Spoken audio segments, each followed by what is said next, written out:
Salam sehat. Di sini kami akan menjelaskan tentang struktur anatomi akar. Sebelum itu, saya akan memperkenalkan rekan-rekan saya. Yang pertama, Nova Singkali, yang kedua Remy Sende, yang ketiga Andreas Batara, dan yang keempat Yulis Fonglu. Anatomi akar terbagi menjadi 4 bagian. Yang pertama epidermis, yang kedua korteks, yang ketiga endodermis, dan yang keempat silinder pusat. Sebelum saya menjelaskan lebih lanjut, saya akan menjelaskan pengertian dan fungsi akar. Pengertian akar. Akar merupakan bagian tanaman yang pada umumnya tersembunyi karena terletak di dalam tanah. Fungsi akar.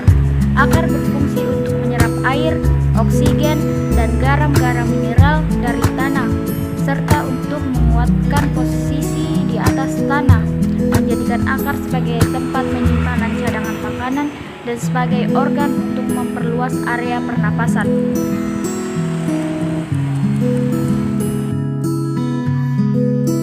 Jenis-jenis akar. 1. Akar serabut. Jenis akar serabut ini terdapat pada sebuah tumbuhan monokotil, tetapi tumbuhan dikotil juga bisa memilikinya.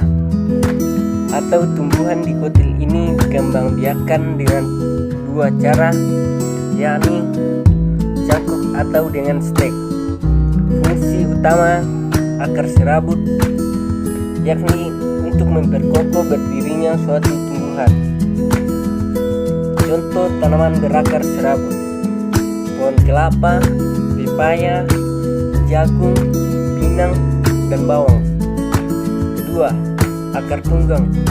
Jenis akar tunggang ini biasanya terdapat pada tumbuhan dikotil.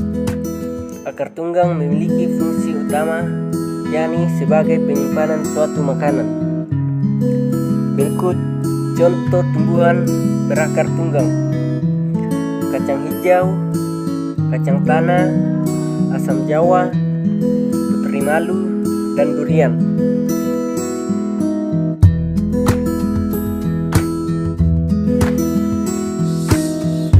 Saya akan menjelaskan tentang anatomi akar dikotil dan monokotil. Lapisan terluar dari akar dikotil adalah merupakan epidermis yang berfungsi melindungi karena letaknya paling luar. Sel-selnya rapat dan satu lapis dan mudah dilalui oleh air.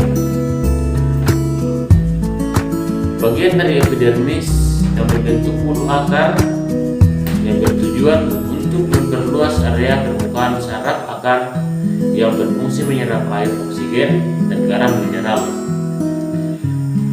Bagian di bawah lapisan epidermis adalah korteks dan menempati sebagian besar akar tumbuhan yang sebagian besar tersusun oleh jaringan parenkim. Sel-sel korteks yang terletak di dekat epidermis biasanya mempunyai suberin atau materi gabus yang melapisi dinding sel tumbuhan. Bagian yang ketiga yaitu endodermis. Endodermis tersusun atas sel-sel yang berbentuk kotak-kotak, rapat dan satu lapis. Pada sel-sel endodermis mengalami penebalan dinding sel dengan penambahan materi suberin sehingga membentuk suatu pita yang dikenal dengan pita Kaspari. Pita Kaspari bertujuan mencegah air masuk melintasi dinding sel, tetapi air masih bisa dapat masuk melalui endodermis yang dindingnya tidak menebal yang disebut dengan sel penerus. Setelah endodermis, struktur berikutnya adalah silinder pusat atau stele yang merupakan bagian terdalam dari akar, di mana stele yang paling luar yaitu peristikel atau prekambium yang berfungsi membentuk cabang akar. Selain itu juga terdapat xilem dan floem. Pada akar dikotil, xilem itu membentuk bintang di pusat, tersusun radial atau membentuk jari-jari bersama dengan floem. Berbeda dengan akar monokotil, xilem dan floem saling berdekatan, sedangkan pada dikotil, xilem dipisahkan oleh kambium, kemudian pada akar monokotil tidak dipisahkan oleh kambium. Sekian pembahasan dari kami mengenai anatomi akar.